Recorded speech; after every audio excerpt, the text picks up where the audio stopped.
Selamat datang rekan-rekan di channel ini, channelnya para tenaga honorer dan P3K. Video kali ini saya akan membagikan informasi terkait dengan tenaga honorer yang tidak mengikuti dan gagal di dalam seleksi calon aparatur sipil negara 2023. Menpan RB telah memberikan jaminan karir kepada non-ASN melalui surat edaran yang telah diterbitkan oleh Kementerian Pendayagunaan Aparatur Negara. Informasi selengkapnya silakan ditonton secara lengkap agar rekan-rekan sekalian bisa menerima informasi ini secara utuh dan menyeluruh. Rekan-rekan honorer, menuju penghujung tahun 2023, situasi tegang membebani sekitar 2,3 juta tenaga honorer yang ada di Indonesia. Pasalnya saat itu mereka terancam kehilangan status mereka.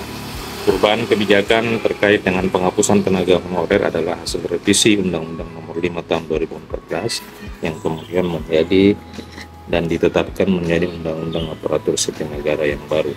Seiring dengan berakhirnya Peraturan Pemerintah Nomor 49 Tahun 2018 pada November 2023, kegelisahan nampaknya banyak melanda para tenaga honorer.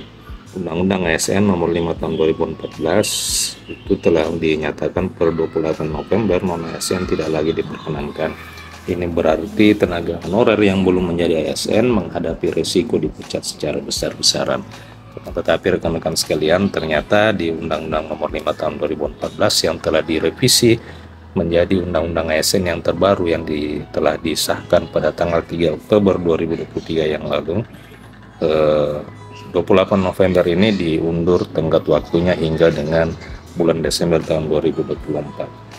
Nah, ada kabar baik menurut Menpan RB Abdullah Azwar Anas dalam konferensi pers beberapa waktu yang lalu. Implikasi dari aturan tersebut akan dipaparkan dengan jelas. Pemerintah setidaknya telah berupaya melindungi sebagian besar tenaga honorer dari pemutusan hubungan kerja secara massal dengan membuka peluang rekrutmen calon pegawai negeri sipil dan calon pegawai pemerintah dengan pergantian kerja pada tahun ini. Sebagai bahan dari langkah penyelamatan, Menpan RB telah menetapkan bahwa 80% dari seleksi CPNS dan P3K 2023 memang ditujukan dan dikhususkan kepada para tenaga honorer. Menpan juga menjelaskan bahwa rekrutmen ASN sebanyak 80% itu memang disiapkan untuk tenaga non-ASN. Ini memberikan harapan bagi tenaga honorer untuk memperoleh status ASN dan menghindari pemutusan hubungan kerja secara massal. Bagi mereka yang tidak lulus di dalam seleksi CPNS dan P3K 2023, itu Menpan RB telah menjamin akan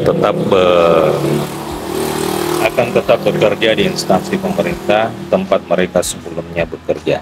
Jadi rekan-rekan yang telah mendaftar atau tidak dapat mengikuti seleksi calon aparatur sipil negara pada tahun ini ataupun tidak lulus di dalam seleksi P3K dan PNS tahun ini, rekan-rekan tidak perlu khawatir oleh karena memang Menpan dan pemerintah sudah menjamin rekan-rekan tetap bisa bekerja di instansi pemerintah dan tempat rekan-rekan bekerja selama ini.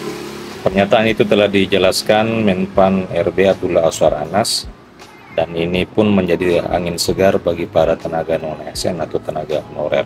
Oleh karena itulah, untuk memastikan status tenaga honorer, Menpan RB telah merilis surat edaran yang merinci beberapa poin terkait dengan nasib tenaga honorer.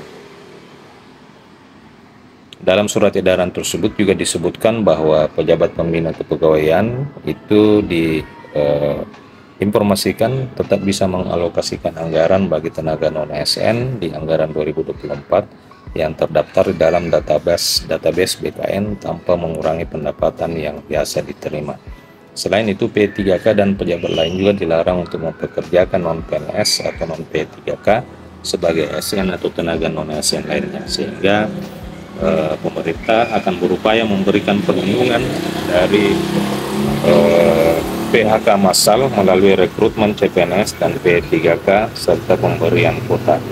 Bagi yang tidak lolos seleksi, surat edaran Menpan RB juga menjamin bahwa mereka akan tetap dapat bekerja di instansi semula dengan pengaturan tertentu.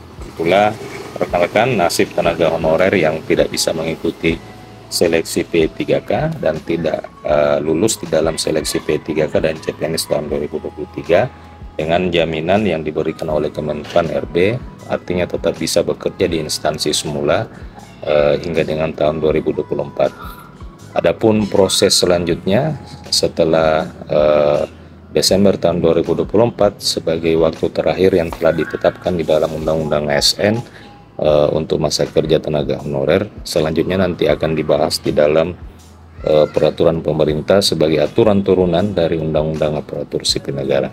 Nah, rekan-rekan, demikian informasi kali ini. Terima kasih telah menyaksikan. Sampai jumpa di video berikutnya.